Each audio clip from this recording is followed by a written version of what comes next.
Yeah, I know. So the news has been crazy, and I did not plan on being part of the news today. What happened? I saw your post, but what happened? Okay. So Wednesday is a normal volunteer day for me. And so I arrived and I pulled into the parking lot, and I'm like, there's a lot of cars in this parking lot. Like, too many volunteers to be here on a Wednesday because we don't got that much to do on Wednesdays, right? And then I saw this, and they weren't like, and let me be clear, these are like normal people cars, right? There was like a Dodge Charger, there was some type of sedan, there was like just normal cars. That's why I was like, these can't, am I the last volunteer here today? That's weird, but okay. And a guy gets out of the Charger in full on fatigues, no helmet or anything, no mask, just full on fatigues. And he had the vest, like the armor vest, you know, and it said FBI. No. And so my first thought is, oh my God, is everything okay here, right? As a reporter, I have attended many, many things where shit has gone south and there is law enforcement present from various agencies, right? I think something happened. That's my first thought. Oh my God, what happened? So I get out of my car and that's what I ask. What happened? Right. What's going on? And the guy goes, well, we're just staging here. And of course, me, because I'm slow on uptake. I'm like, staging for what? Right. And he's like, well, just staging. Now, not in fatigues. They're more like, like cargo pants. But they have on the vest also, but they don't, some of them just say police on them, but some of them say like UROS, like YROS, or I'm sorry, not YR, UROS. And they're masks. And of course now the light bulb is like, bink, bink. And right across the street is a major construction project. They're putting up, I don't know if they're condos or apartments, doesn't matter. Anyway, there are a lot of non-white men who work there. My God. We'll say that. I see what's happening. I'm like, you can't be here. The guy in the FBI fatigue says, well, we have permission from the District 2 supervisor. The District 2 police station is literally right down the street. I said, this is a foundation. Like, we do therapy and learning here. You can't be here. And then one of the other volunteers arrives, and she's like, what's going on? I said, I think it's a raid. And she's like, oh, absolutely the fuck not. And we both pulled out our phones, started taking pictures. We said, you got to get the fuck out of here. And I'm saying exactly how we said it. Get the fuck out. You can't be here. We're not going to let this happen. Get out. Now, I am not a commanding presence, right? I'm not very tall. I'm not super buff. I would just like to say that what I am wearing right now is what I was wearing then. It is a lavender hoodie with dance little heart on it. I'm not like, and I have on green rain boots so that, my feet and stuff don't get ooky, right? And I would like to say they're very nice rain boots, but still, not the point. Like, we're not cutting a commanding presence, right? And they're like, oh, all right, we're out. We're going to go. And then this woman gets out of a minivan. She is laughing until she sees Amanda and I. And then she pulls up her mask, which I didn't get a picture of her face because I got a picture of her in the mask. She's driving a minivan, dude. Minivan. She starts yelling, cover your faces, get in your cars. I have been asking loudly, why are you wearing masks? If you're just doing your job, why are you wearing masks? Take your masks off. They all get in their cars. They leave. One by one. Right out. Right? They leave. That's what happened. They'll be back. I took pictures of them. Yeah. I took pictures of their license plates. I will even, look, I'll even hold up to the camera here. So you can see our friend who was yelling, get in your cars. Oh, wow. Hey, girl. How Hey. close I was to her. And then here they are in their masks. And then this is, I'm going to try to zoom in. This is the guy who was in the FBI fatigues. So, yeah. Yeah. Oh, here's another picture of them. Oh, wait, let me blow it. It's a little blurry. You know, they were walking. So, and I'm not, oh, I'm sorry. It wasn't UROS. It's ERO. I mean, what does that even stand for? Haven't looked it up yet. But anyway, so that's what ERO is what they were doing. And a couple of them don't have masks on in the pictures. So, but yes, she started yelling, "Cover your faces, get in your cars." And then they left. So that was my, how'd you start your Wednesday? Well,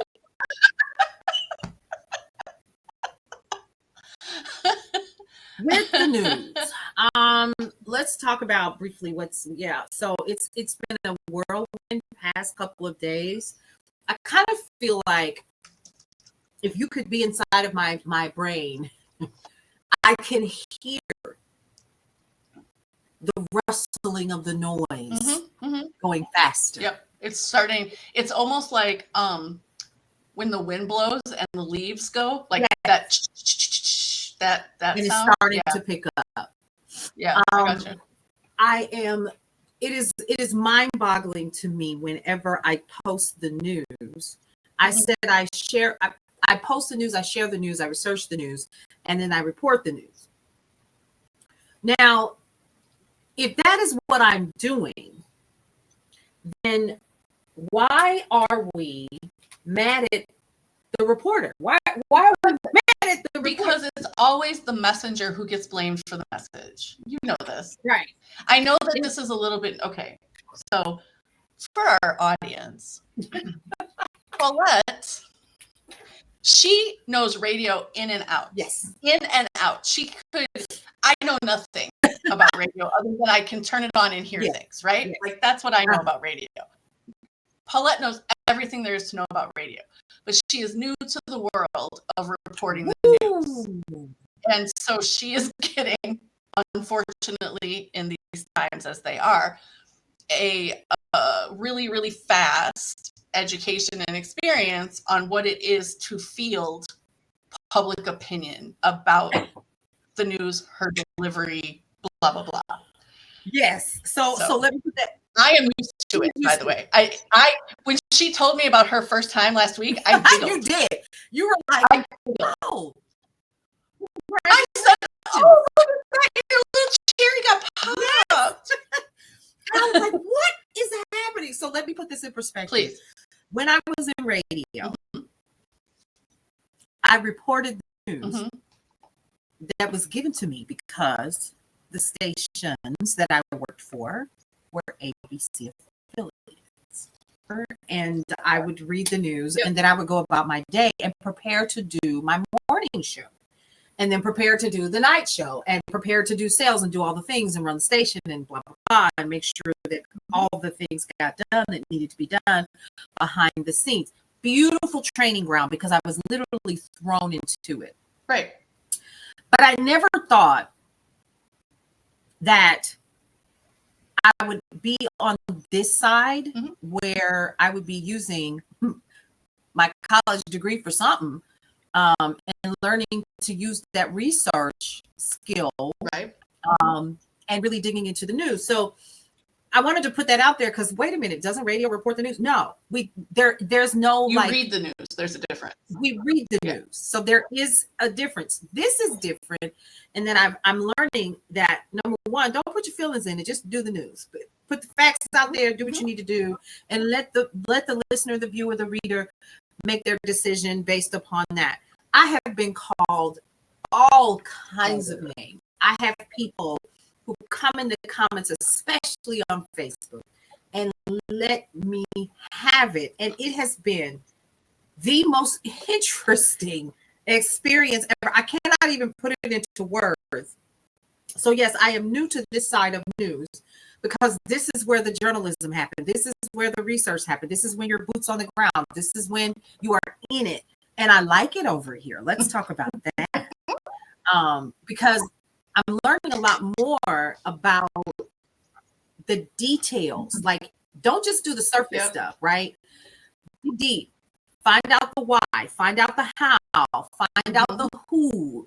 Go and then don't take their word for it. Find out their why, find out the who, the when, the where, the how, the who for them, and take all of that information to make it make sense for the reader, the viewer, the subscriber, the listener. And I thought to myself, I'm going to do the news this morning about SNAP. I did a whole think piece on it, a 10-minute and 28-second think piece on SNAP, which we're going to talk about today. Yes. And so we talked about the trickle down. I gave people the real of what is going to happen. Yeah, because when you take billions of food away from people, turns out all the money that they spend, albeit government money, whatever, it's our money. Listen, I pay $36 a year for somebody to have food. I'm super fucking cool with that. Anyway, go on. Sorry. No, it's okay. So, number one, somebody said, and I brought that up in a comment. They were like, "Oh, you Googled that shit." No, baby, this is data anybody can research, but you have to do the research.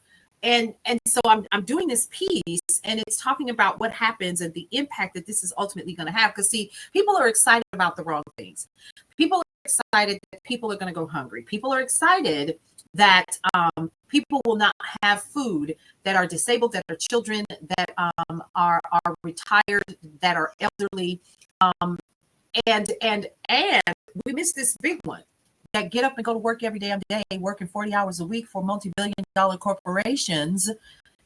I could go there. Well, anyway, so then in the comments, which is very common nowadays, I see, they are going in. Of course they are. Heather.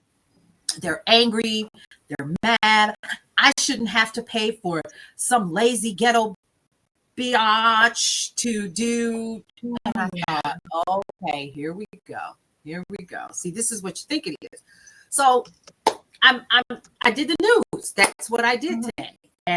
And they're already going in. They're upset about the Democrats and not knowing that the 60% that the Democrats actually they need that 60% vote. But what people don't realize is, after I did my research, is that the Republicans could go behind and negate all. Yeah, there's like a procedural rule that they could do. But here's what I think that we need to remember. While they technically could do that, number one, they're not going to, because then they look like the party that took away people's health care. They're not going to do that. They're okay taking away people's food, but they don't also want to be the one taking away their health care. So that's like a double whammy that they're not willing to take responsibility. So it's a well, anyway. So that's what I've been doing, is covering Cuba being hit 125 mile an hour winds. It's down to 115 now. The damage that's been done in Jamaica right now, and the recovery efforts. I'm doing a piece now I'm working on about Alaska, because we're still not talking enough about that. Yeah, those poor people. Jesus. So it's been news, and my phone has been blowing up all morning. I bet it has. All right, so we're going to continue our SNAP discussion. Let's. So welcome to our new episode of the Rivalry Report, which I just have to say, brief interruptus. Okay. I found a Facebook page that is Rufus King Riverside. Like, the two together. What? You gotta share it with me. Share it with me. Okay, I'll find it right now. I'm going to do it right now. But I was like, what is happening? That is amazing. Okay. Okay, I'm gonna put it. I'm gonna send it to you via Messenger. Okay. But I just was like, oh my god, that is pretty cool. So then we could, definitely promote in there. Yeah, for sure. Oh, okay. So, sorry. All right. So, if you've been living under a rock and you haven't heard, that at 11:59 p.m. on Friday, October 31st, 2025.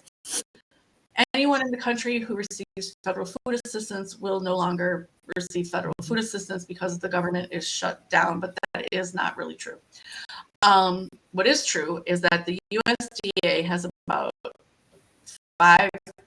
maybe almost $6 billion in reserve funds for SNAP in case this were to occur, but because the competent individuals who ran that agency have been replaced with Trump loyalists, they're saying they're not going to distribute the money. And so we have, I don't know, 4 million? No, it's higher than that. 4.2 million. 4.2 or 3 million people are going to go without food, half of whom are children. And so when you think about that over 2 million kids, they're going to go hungry. And I know I'm seeing stories, and I've written a few myself over the last couple of weeks about, food pantries and whatever. But here's the truth, people: we can't food pantry our way out of this. Can't.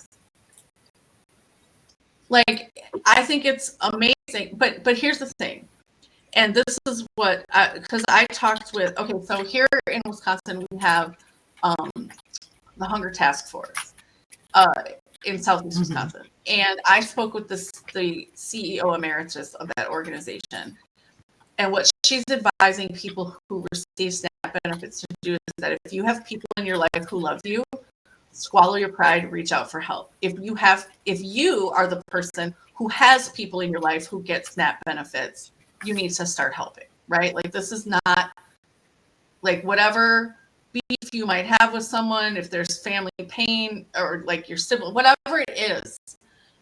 I'm not trying to discount that, but we have to feed kids. We have to feed kids. So at the heart, they're saying it's the government shutdown, which it kind of is and isn't.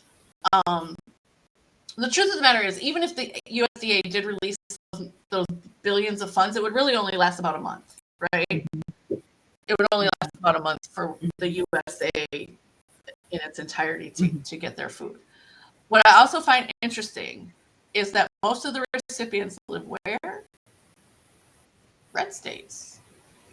I just looked off to the side because, who overwhelmingly voted for Trump. And I just want people to understand what SNAP is.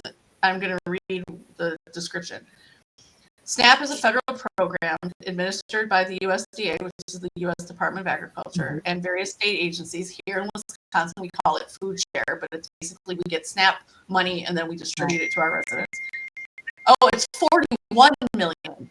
41 million. Now we 10 times lessened it, but it's 41 million low-income Americans. It gives them food. Now, these are the statistics for who it serves. 39% are kids, 20% are seniors, 10% are non-elderly people with disabilities, and the rest are working families. Working families. Yeah.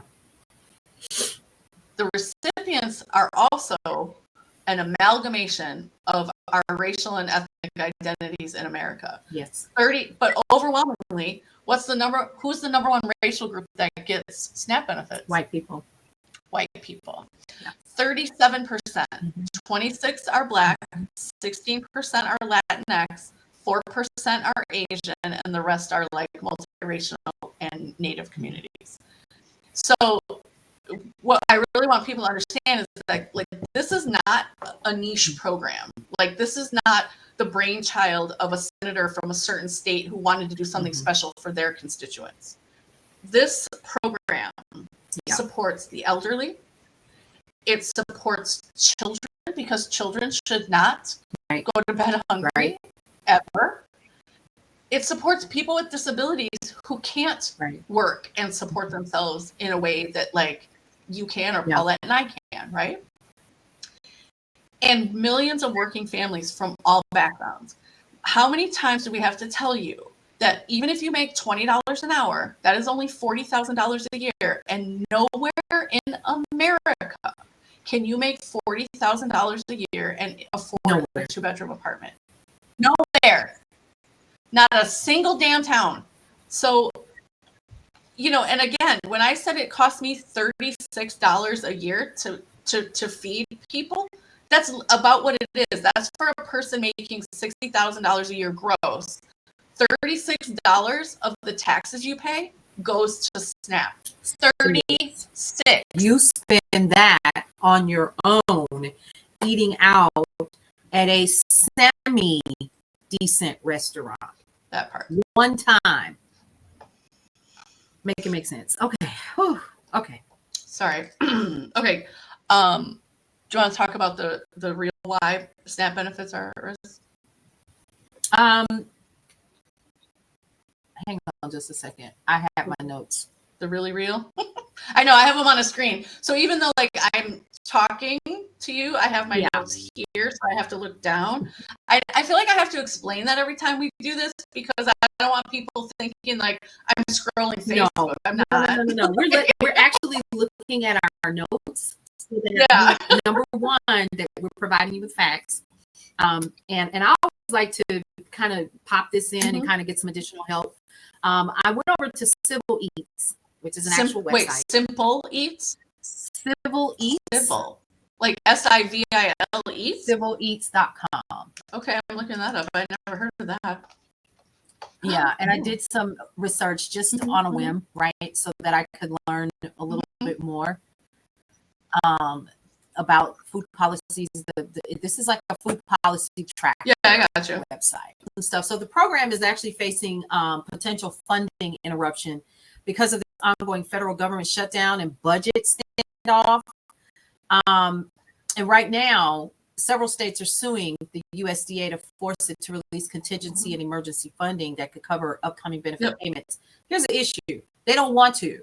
There's $5 billion with a P dollars in reserve for times such as this. That's number one.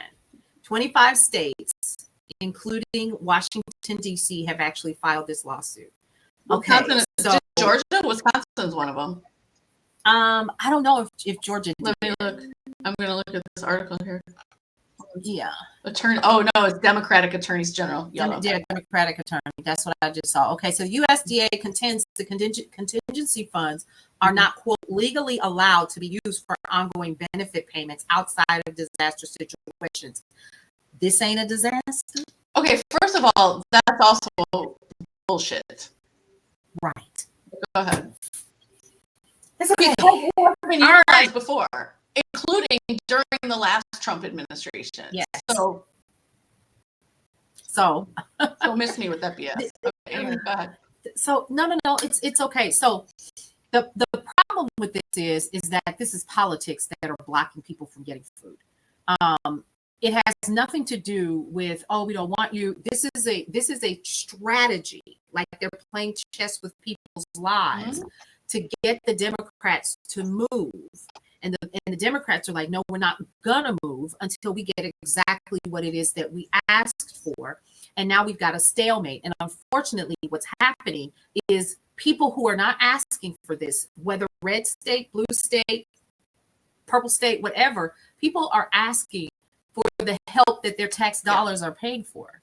And unfortunately, what we're seeing are people that push this government shutdown, literally shut it down, hasn't sworn in one individual that could break or make or break the Epstein file case. That's a different conversation for another day. But what we're looking at is people who are literally being told you're not going to get an opportunity to feed your family, no matter if you're getting $20 a month or if you're getting $175 a month in food stamps, which most people that I know who get them do get. But yeah, and can we just, for the moment, people aren't getting $500 a month in SNAP benefits. No, they're not. They're not like woohoo, let's go buy a bunch of crap that we don't need. No. Like that's not what they're doing. Number one. Number two, qualifying for SNAP benefits is hard. It is a beast. You have to jump through a number of hoops. Some of them claiming to be correct. Claiming.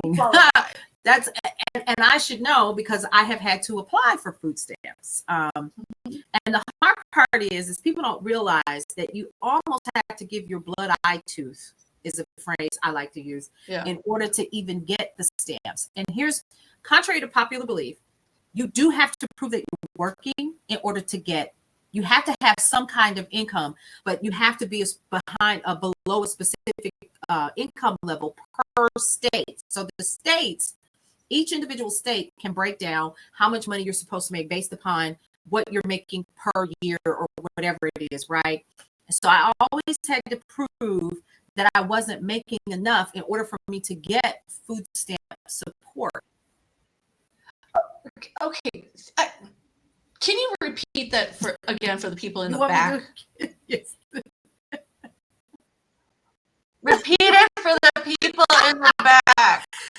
So, in order for you to qualify for food stamps, a couple of things needs to happen. You don't walk in the office and say, "I ain't working. I need some food stamps." No, it doesn't work that way. No. That really. That's what people think. I know. What you have to do is have all your documents. You got to have everybody's birth certificate. You got to have everybody's social security card. You got to verify that you're living somewhere, even if you're indigent. And if you are indigent, meaning you are homeless, guess what? You better find an address, because they will not support you if you cannot prove that you have a physical address. So that's another issue by itself. So you got to take all this information. Then you have to take your pay stubs. Well, I don't have any pay stubs. Do you have anything from the unemployment office? Do you have any child support that's coming in? Because if you do not have those documents proving that you have some source of income coming in outside of, you have a disability, or you are taking care of your grandchild or something like that, or XYZ, you can be disqualified based on the fact that you do not have your documentation, or you cannot prove that you have money coming in. Okay. So I have been denied because I couldn't prove that I was working at the time. It was right after I had a baby or something, and I left a horrible situation, and I had to make a decision. Do I go down here? Well, anyway, so that's number one. So contrary to what people believe, people are not sitting at home eating bonbons, but we can thank Ronald Reagan for that. Welfare queen. Yes, the holy welfare queen with the fur coat, which was, anyway. So that's a whole different conversation. I just got pissed off about it, because Ronald Reagan made it about Black people. And that was it totally was not the case. We're not even going to talk about the fact, can I go here? I'm going to go here. Folks, food stamps were created after during the New Deal. Roosevelt created a program, listen closely, to save the farmers who were losing an opportunity to sell their products that they were harvesting, be it beef or soybean or wheat or whatever it was back then.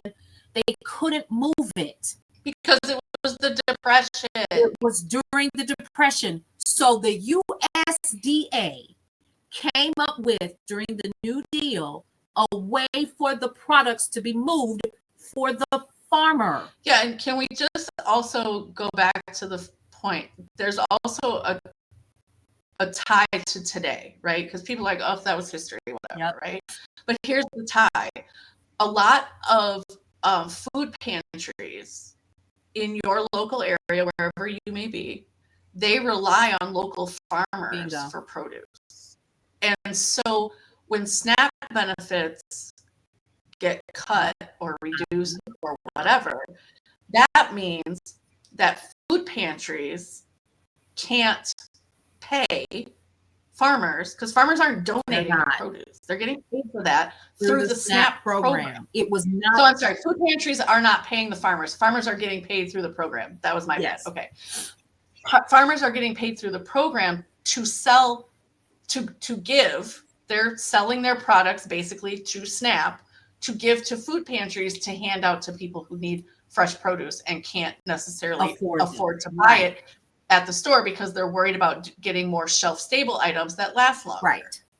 So now, let me add on to what Heather just said. Excellent point. So let's put this in perspective. So when you're cutting food aid early on during this administration to local food banks and so forth, that is a part of the USDA. That's number one.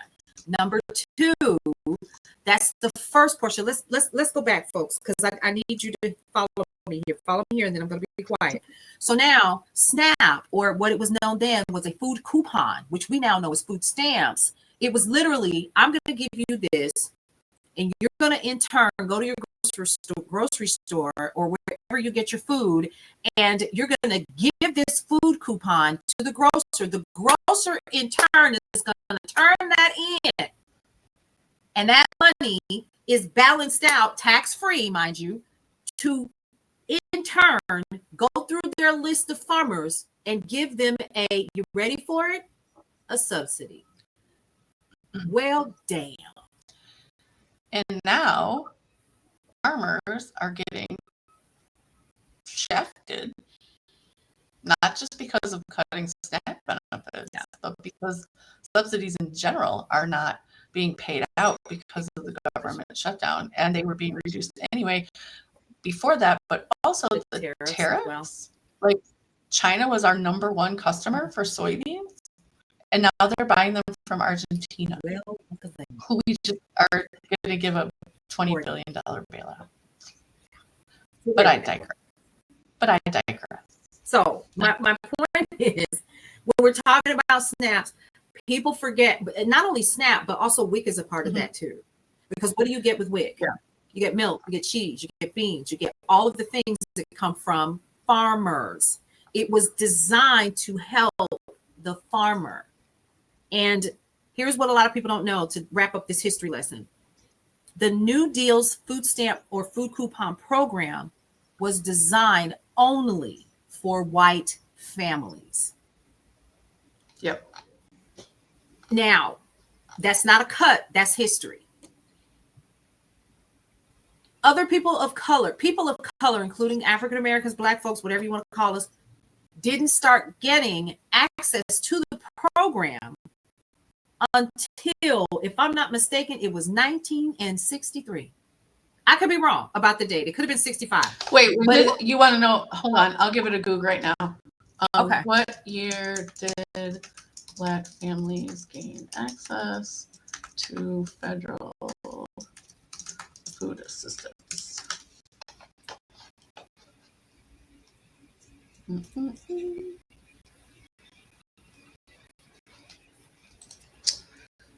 Oh my God. Google is being ridiculous. That's basically the 60s. Yep, the 60s. Well, I take it back. 1964 was the Food Stamp Act, which became, it was still a voluntary county-based system. So many areas with large Black populations still breakfast for children programs started.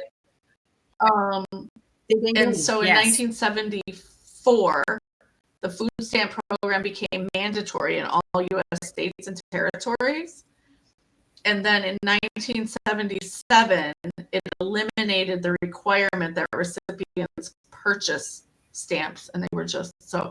Anyway, all that to say, it's been less than 50 years. It hasn't been that long for people of color. And the thing is that those southern states that were required to open it up to Black families and other people of color literally refused to do it. They were like, and so it was held back. Yeah, they were like, we're not doing that. So we just want to keep it for the white folks.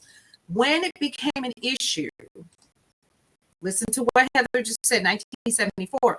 When it became an issue was when Black folks started to get a hold of it and utilize the program. And then several years later, I don't even think it was 10 years later, Ronald Reagan came out with the welfare queen. And then you're right. It was like 1981. Yeah, I remember that. Yeah, it was like 1981. So anyway, yes.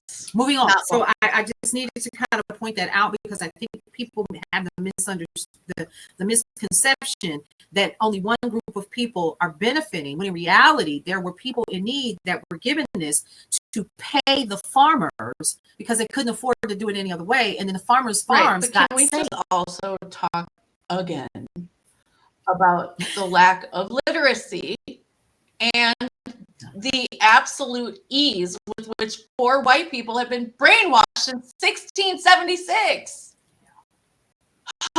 People, come on. Yeah. Critical thinking.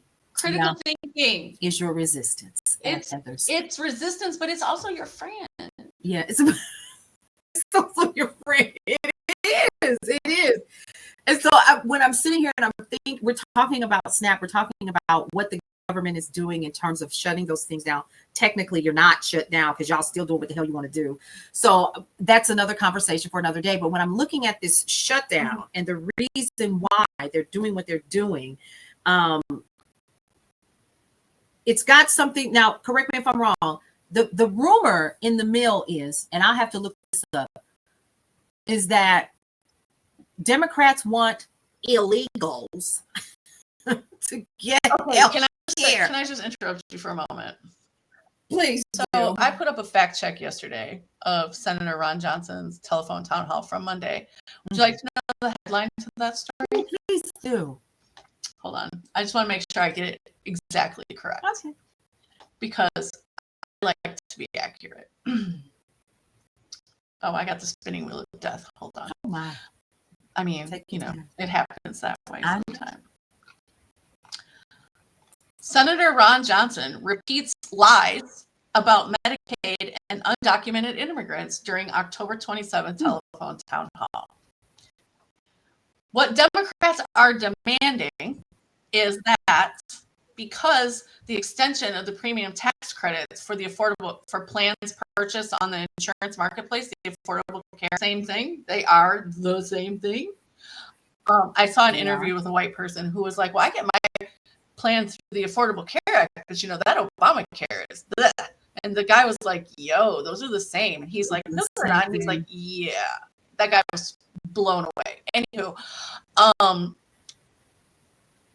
because when that extension of the premium tax credits, which were enacted during COVID to help people, because people are out of work, their hours were cut, things like that during the pandemic, the height of the pandemic shutdown, they enacted a premium tax credit to bring down the premiums for everybody who purchased the plan on the marketplace. I am one of those people. Paulette is one of those people. And so those tax credits are getting ready to expire at the end of this year. Now, when people are like, well, why didn't the Democrats just extend them? I would also like to remind y'all that the tax credits for the rich enacted in 2017, which, I mean, they did benefit middle-class families, so I'm not trying to say I didn't benefit because I super did. But for the most part, it's for wealthier Americans and corporations. Those were set to expire at the end of last year, through the big beautiful bill, right? They did not include the premium tax credit to do the same thing. So what Democrats are saying in the Senate is, we're not going to start talking to you unless you agree to put that back in. Now, where this gets a little complicated, because people are like, I don't know. It feels like the Democrats are like, well, we got to choose between healthcare or food. That's what it feels like. And you're not entirely wrong. You're not entirely wrong. Yeah. However, even if Senate Republicans were like, yep, let's end the shutdown, my people are getting pissed, because what I'll tell you is 3 weeks ago, well, maybe a month ago, on the same telephone town hall with Senator Ron Johnson, people were mostly like, you're doing a great job. I agree with you, blah, blah, blah. This time people were like, listen. I bet they were. They were like, what the hell? Yeah. Right? They were really not totally on his side, like is usually the case. So even if Senate Republicans were to come to the table and be like, yes, all right, we'll put the premium tax credit back in there. That sounds like a good idea. That continuing resolution now has to go back to the House, because they have to match every single piece of legislation that goes to the president for a signature. It doesn't matter who the president is. They have to be the same. So that continuing resolution in the Senate that's being argued over was already approved in the House, does not include the tax credit, right? So even if they agree in the Senate to be like, yes, okay, you're right, we gotta, then it has to go back to the House. And right now, there is no guarantee that Mike Johnson is going to call them back. Right. Which is, even I saw on the Parnas perspective yesterday, Aaron Parnas is reporting that there are some congressional Republicans who are right. They're tired. not having it. They're sick and tired. They're not. This is not okay with them. Plus, the Democratic representative in Arizona, who has not been seated yet, to whom you referred earlier, she's suing. She's absolutely suing. Like, this is not okay. And whenever they're trying to be like, well, during the pandemic, Nancy Pelosi didn't seat this one Republican representative. Nancy Pelosi asked that woman, what day do you want to be sworn in? And did it the day the woman requested. They're not the same. They're refusing. Critical thinking people. Okay. No, it's okay. I mean, I think sometimes when we go down these rabbit holes, it's because we're hearing and we're reading what people are saying online. We're just trying to help people to understand that this has so many different tiny little nuances to it that make up the whole ball of wax. And people are misunderstanding that this ultimately is, it feels like a game of cat and mouse. It feels like a chess game, but we're impacting people's lives because the Republicans wanted one way, the Democrats wanted another. And so this game piece, this huge game piece is, do you want to eat or do you want to live? Right. Because either way, if you don't get one, you'll die. If you don't get the other one, you'll die. So I wanted to go back to something that we said earlier about how much every dollar invested in SNAP returns to a local economy. Here we go. Okay, so for every dollar of SNAP benefits, approximately $1.80 is generated in economic activity, especially during a weak economy, right? Where this has a multiplying effect then becomes when, if I am a month, right? The owner can use that money, the grocery store owner, even if it's Aldi, which mine is 4 blocks away, can use that to operate the business, right? So business expenses, including on wages for their employees who typically turn around and spend their money directly back into the community, right? Bingo. Yep. Also, some studies have shown, I want you to understand what I'm saying here, okay? For every dollar invested in a child through SNAP benefits, it returns $62 over the course of their lifetime. So think about that for a moment. For a child who is 5, let's say a 5-year-old, right? Because I think WIC covers up to 4 or 5. I forget. Anyway, till 5. Okay, so 5 years old. If that child's family is getting, let's say, $200 a month in SNAP benefits. Okay, there's 4 people in the family. That's roughly $50. Wait, I got to do math. Hold on. I need a calculator. Take your time. Okay. So if they're doing $50 a month, right? So for every dollar of that 50 that goes to that child, $62 over the course of that child's lifetime. I don't have even with the calculator, I can't figure that equation out. Doesn't matter. That's a lot of money that comes back into the economy through this child getting an education and being a productive member of society, getting a job in high school. Like, that money comes all back into the community. And so SNAP, can we change the semantics around this program? It's not an entitlement program. No, it's not. We're just trying to feed kids. That's it. And for people who are like, oh, I'm sick of these ladies having 5 kids with 5 different men, shut up. Right. Who cares? Why are you willing to punish children for the actions of adults? Right. And you don't know the story behind how these people. Story. You don't know anybody's story. You're just. Anyway. So let me piggyback off of what you just said, because I think it's an important point. Were you done? I don't want to. No, go ahead. Yeah, I'm good. Okay. So one of the things that I definitely want to point out is that 20% of Walmart, we're just going to highlight Walmart, 20% of Walmart's income comes from SNAP benefits. Now let's put this in perspective. So 20% of their income is getting ready to go away. What do you think Walmart is going to do? Because let me tell you what they're not going to do. They are not going to miss that 20%.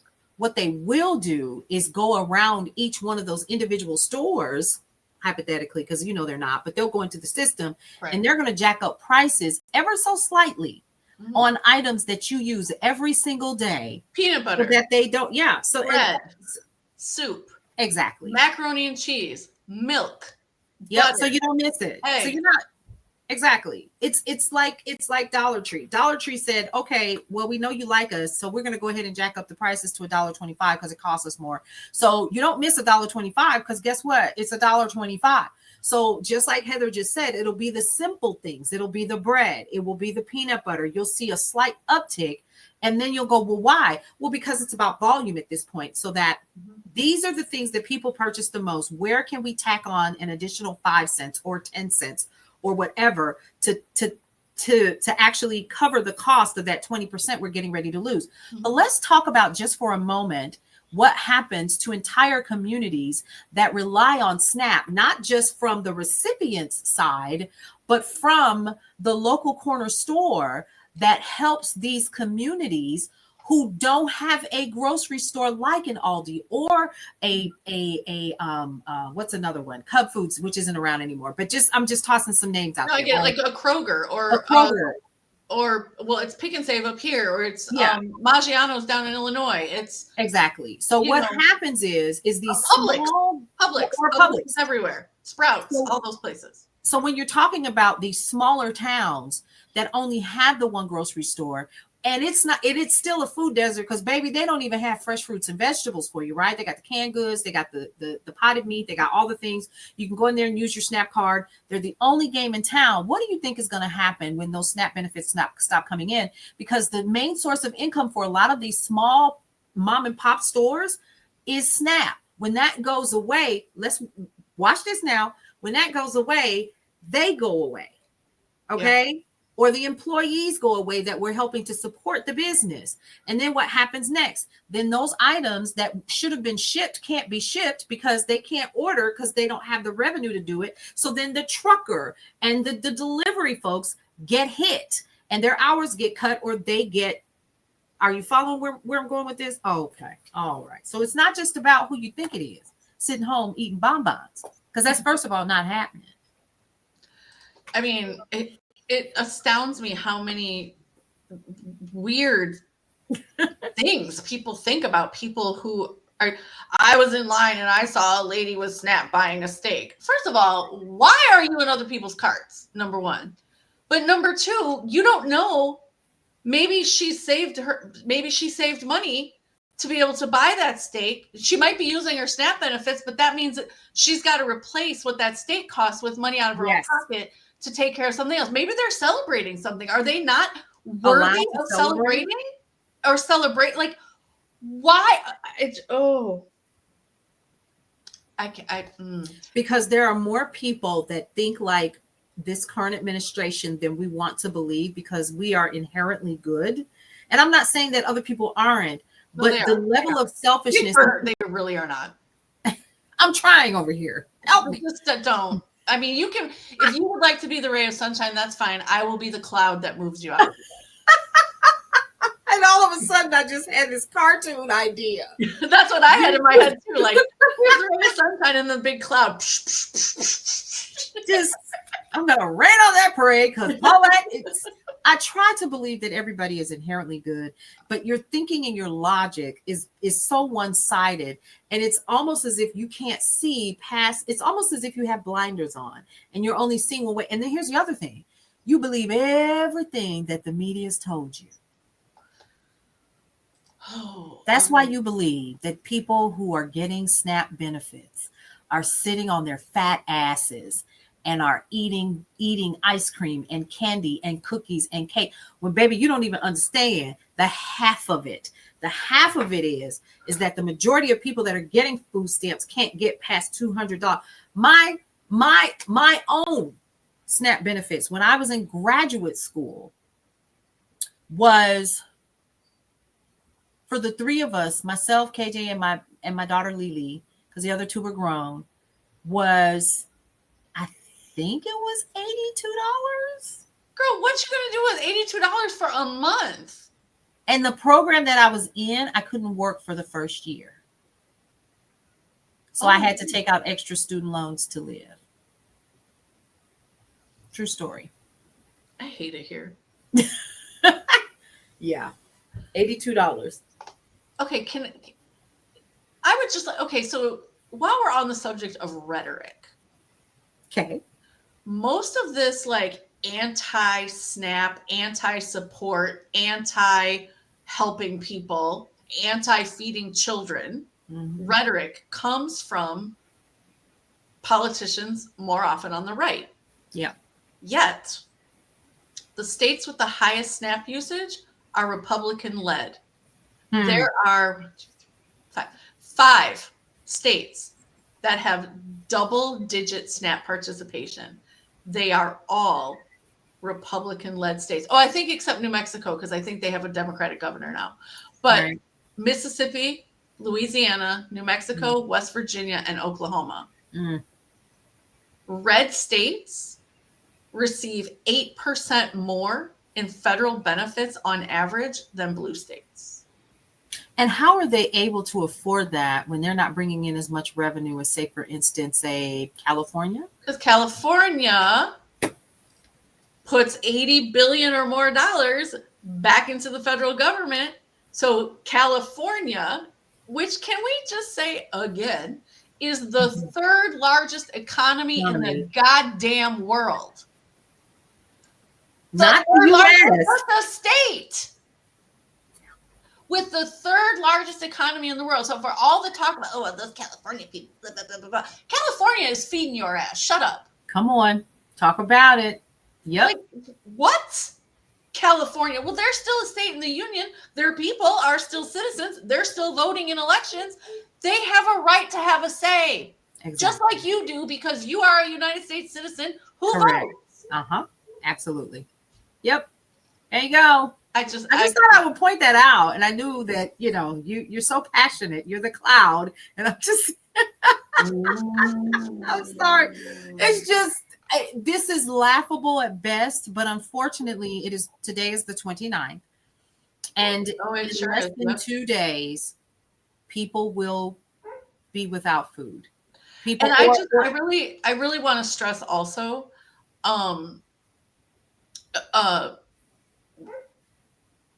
so here in Wisconsin, in Racine County in particular, I live in Milwaukee, but I report on Racine. Racine County has 28,000 people who get SNAP benefits every month. Wow. Half of them are children. So we have 14,000 children in Racine County who are going to go hungry. It costs $5.1 million to cover a month. So when people are like, well, why can't the states pick it up? They can't. They can't.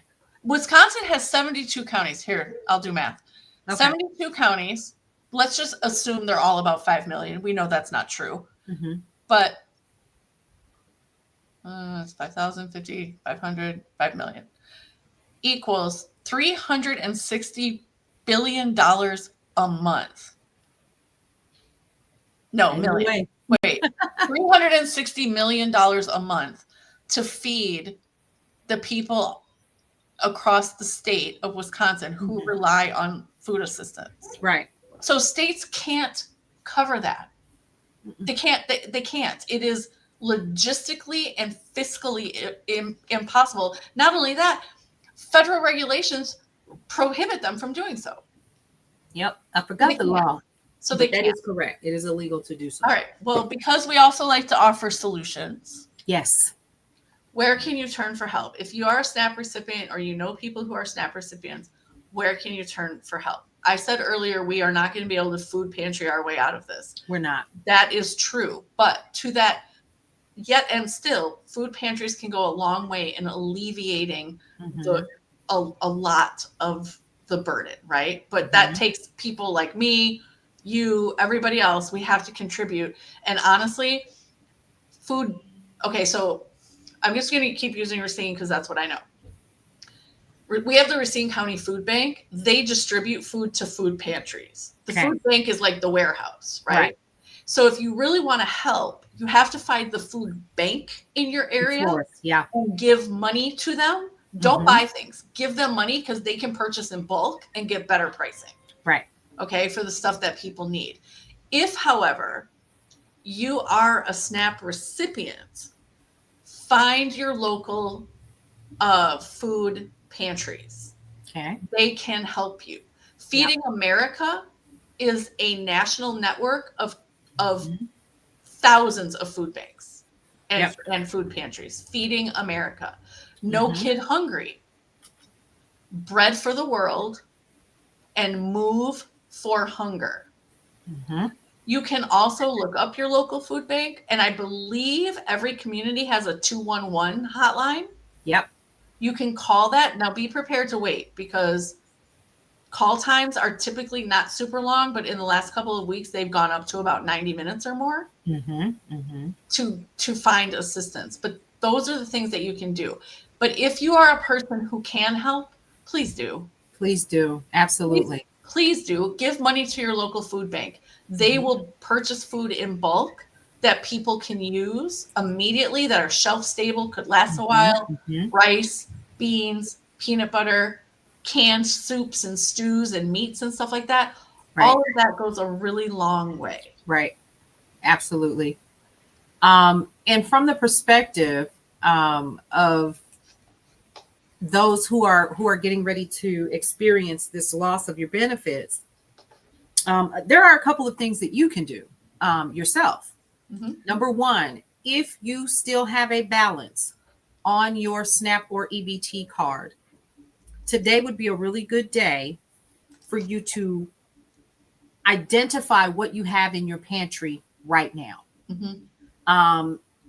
And I'm not talking about the potato chips and all of that stuff, right? I'm talking about the things that you can utilize long term: rice, beans, canned food items, stocking up on those items now. Yes. If you are a meat eater and you want to get those meats and things of that nature, one of the things that I would encourage you to do, rather than going to like a Kroger or like a Publix or a Brookshire's, if you have that in your area, they have like those, 5 for $20. Consider going to a butcher. Okay. Consider going to the bodegas that are in your area, because you'll find that your cuts of meat are cheaper. That's number one. If you don't have that, then the 5 for $20 will certainly help, because it'll feed you and your family at least one meal per day for 5 days at least. And then at least you'll have your Saturday and Sunday. It's fend for yourself. Eat the leftovers until those are gone. I'm speaking from somebody from experience who's had to do this with $82. So I'm not talking about a list or anything from people who haven't experienced this, that you can find online anywhere. These are the things that I literally had to do. One of the other things that I had to do as a single parent with no support whatsoever, and again, I was in graduate school at the time, was with that $82, I had to figure out how they were going to get snacks. I had to figure out where the chips were going to come from, because they were still so small at the time. Aaliyah was, I think, 9, KJ was 6. And so what I did, don't be ashamed. Don't be ashamed. I went and called 211 in the area I was living in, and I got a list of every single food bank, church, organization that was giving away food. Hold on. And I knew what day each location was giving out what, and how many times per month I could go. I hate that has to be the logistical nightmare that people have to navigate now, because, oh my God, you have 100 other things to worry about. Exactly. And now you're going to have to plan your week by where you can go to get food to feed your family. I hate that. I hate that. But thank you for offering that very practical advice. It is. And no, I didn't want to do it. But on Mondays, I knew they were giving away breads, cakes, and donuts, right? And then sometimes you would get cereal along with that. And then you would get in line and you would stand, you had to bring your own box, right? So then on Tuesdays, I knew that another location was giving away meat, and you would get like a box of meat. Now, there are also surplus grocery stores, folks. These surplus grocery stores, like there's one in my area, to this day, I still utilize. And it doesn't matter what your income is, because they don't care. If you've got cash, if you've got your EBT, find out where your surplus grocery stores are. Some major cities, or those who are closer to major cities, you may find that there are organizations that have a commodity food bank that you can go to for $10. And they do take EBT, and they do take regular cash. But you do get way more food than just and you get way more food. Usually for $10, I can get $200 worth of groceries. Yeah. So there's a place like that here in Racine. It's called FANEO, which stands for Failure is Not an Option. And what they do is, and I'm going to give them money so that I can help some families. But anyway, for $20, you will get a 40-pound box of meat plus groceries. Right. Because all their food is donated. Basically. I love that. And the $20 donation isn't to buy the meat, because all of it's still donated. It's to keep the trucks running. Wow. So folks, there are options out there, but the number one thing that you have to do as a SNAP recipient, and I'm talking to people who are able-bodied. I'm not talking about people who can't get around, who can't do specific things. I'm talking about the people that are able-bodied and you have a house full of kids that you got to feed, or just feed yourself. You do have options, and being proactive right now today by looking at your current balance and seeing what you can do to get those items that are non-perishable or that you can freeze is going to be your number one option. The second one is what I indicated before. And then lastly, let me tell you something that I still use today. This is a meal planner. Use it. Yeah, I also want to reiterate that there was some confusion around whether or not cards would be usable after midnight on Friday.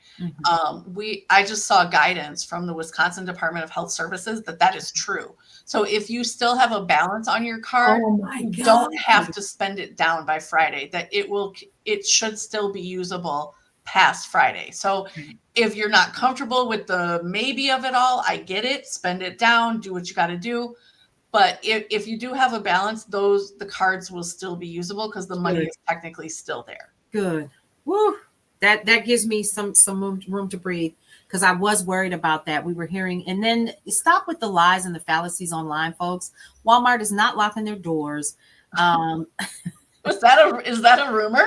It is a rumor that Walmart heard that there's going to be, and so let's talk about the Hodge twins. And I'm so over them. And yeah, so the Hodge twins are these guys that are pro MAGA, so forth, whatever. So there are these two guys. They posted this video of this young girl talking about, well, if we don't get our food stamps, we're gonna go on such and such date, and we're gonna break in, and we're gonna loot the place, and I don't know if it was AI or not. You know how good it gets, right? Yeah. And so they're talking about in the comments literally what they're gonna do to people who start looting during this time. Let me be clear on something, folks.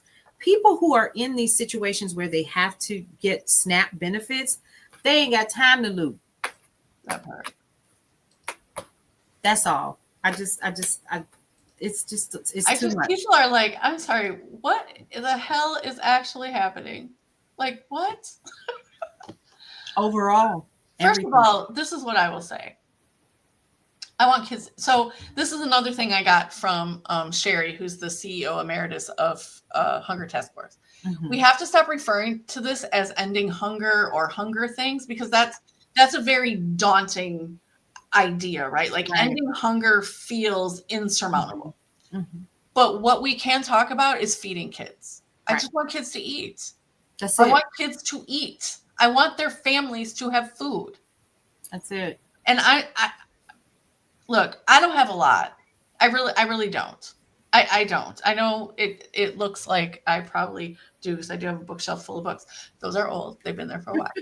I haven't purchased a new book in a while. It's killing me. But what I will do is give $20 to FANEO, so that helps a family get meat. Absolutely. Right? I will give money to the Hunger Task Force or Feeding America or Second Harvest or whomever, right? Yes. It's not a lot, but it's what I can do right now. Yeah. Yeah. You know, I have, this is embarrassing. I have many full bags of clothes downstairs and shoes that need to get donated. I'm taking them to the Geneva Street Cop House in Racine because I know that those clothes will be distributed to the neighborhood. Wonderful. I don't need them. They're in the. Right. I don't need them. I don't wear them. I'm too fat to wear them right now, but that's another. Oh, stop, y'all. Heather is not fat, y'all. Don't believe a word she said. Anyway, menopause weight is real, people. Oh, trust me, because I'm wearing her. Yeah. I have big back syndrome. Big back, big back. Yeah. But anyway. You know what I learned though, Paulette? This is okay for all of us who suffer from big back syndrome. You have to pull your shoulders back, and then that flattens. If I pull my shoulders back, I'm just saying. Okay. Anyway, on that note, we are going to end. Thank you for joining us. I hope that for those of you who are SNAP recipients, if you're catching this, I hope the information we've been able to give you on how to find solutions is helpful. If there's anything that we can do to help you find resources, leave us a comment, reach out to us. We will help you.